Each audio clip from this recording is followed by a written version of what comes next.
Je pensais des organisations telles que le Dîner du siècle, le groupe Bilderberg, qui sont restées très très longtemps dans l'ombre et qui aujourd'hui commencent à être contestées par tous ceux qui remettent en cause l'idée d'une élite qui resterait dans l'entre-soi pendant que le peuple serait totalement rejeté. Parce que c'est ça qu'il y a derrière le Dîner du siècle et le groupe Bilderberg, c'est l'image la plus évidente de cet entre-soi politique et idéologique, jusqu'à parfois générer tous les fantasmes. Alors, sans entrer dans le complotisme, ce qui est très compliqué puisque dès qu'on analyse, sans même aller jusqu'à critiquer, le Bilderberg ou le Dîner du siècle, on est immédiatement classé parmi les complotistes. On va essayer quand même de poser les questions et de définir les choses. Le Dîner du siècle a été fondé en 1944 par d'anciens résistants, donc au sortir de la guerre, des gens qui voulaient dépasser les clivages politiques et permettre à tous ceux qui allaient reconstruire la nation de se rencontrer, de discuter dans un contexte apaisé. Ça, c'était l'idée de départ. Donc le Dîner du siècle rassemblait des hauts fonctionnaires, des chefs d'entreprise, des gens de l'édition, mais aussi des médias, enfin de la presse à l'époque. C'est toujours le cas, dans un contexte qui n'est plus celui de la reconstruction, dans un contexte où ce rassemblement de ces élites commence à poser problème. Parce qu'il y a en fait une idéologie derrière. Et c'est aussi le cas quand on parle du groupe Bilderberg. Le groupe Bilderberg, là, c'est également dans ce contexte de sortie de la guerre et surtout dans un contexte de guerre froide qu'il faut le comprendre, puisqu'il est fondé en 1954, au départ par des Polonais, des Belges, qui s'inquiètent de la montée d'un anti-américanisme en Europe et qui veulent donc fonder un groupe qui permettrait aux élites des deux rives de l'Atlantique de se rejoindre. La première réunion a lieu donc dans un hôtel Bilderberg, en présence des délégués de différents pays d'Europe et des États-Unis.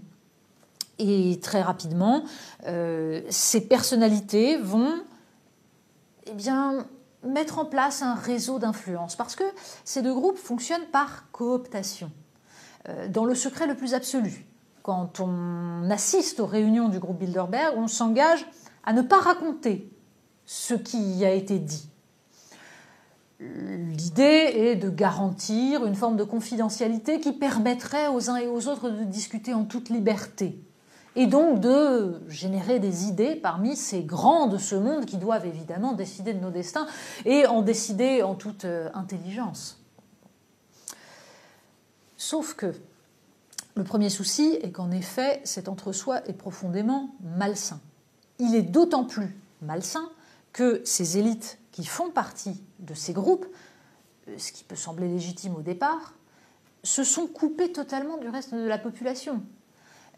Finalement, le fait de se rencontrer entre banquiers, entrepreneurs ou fonctionnaires n'est pas si difficile que ça. Il n'y aurait pas de nécessité. On préférerait que des organisations se fassent pour que ces gens-là rencontrent des paysans, des ouvriers, des artisans, des gens qu'ils ne rencontreront jamais dans leur vie de tous les jours.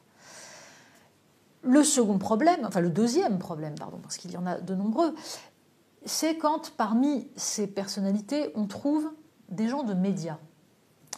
C'est-à-dire quand des gens qui sont censés être journalistes se mettent à appartenir à des groupes qui représentent des élites avec des intérêts économiques et que ces journalistes s'engagent à ne pas révéler ce qu'ils y ont entendu, c'est-à-dire qu'ils n'y sont pas en tant que journalistes. Quand le Dîner du siècle rassemble des gens comme Jean-Marie Colombani, comme Laurent Geoffrin, on pourrait en citer autant que l'on veut, et que ces gens-là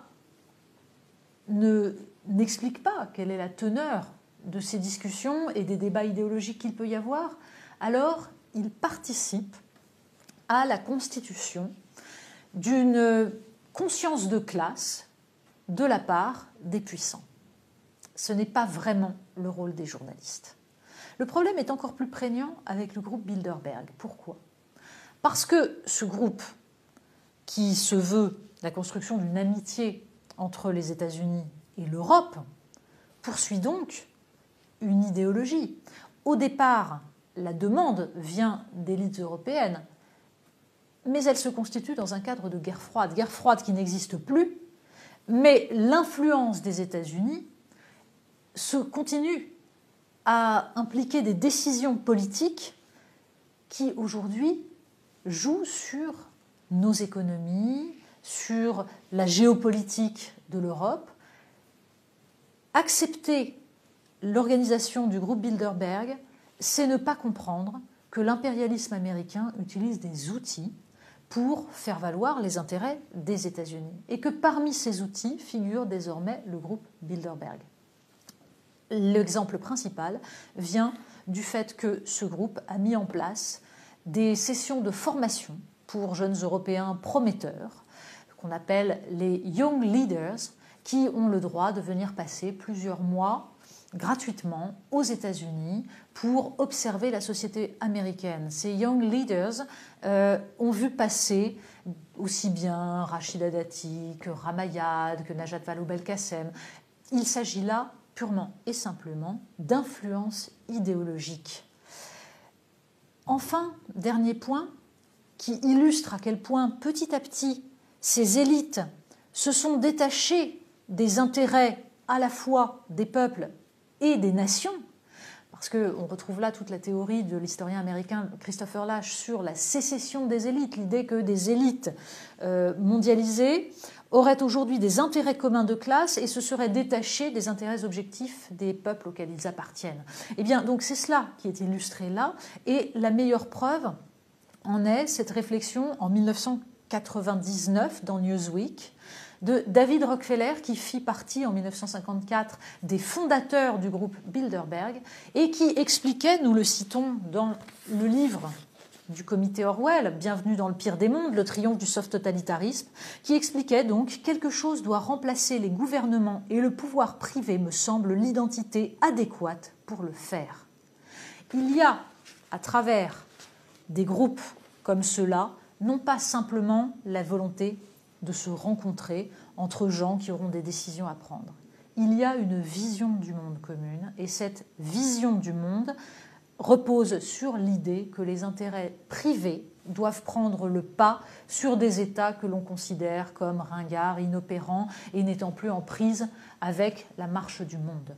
Ça s'appelle des choix politiques et ces choix politiques doivent être explicités.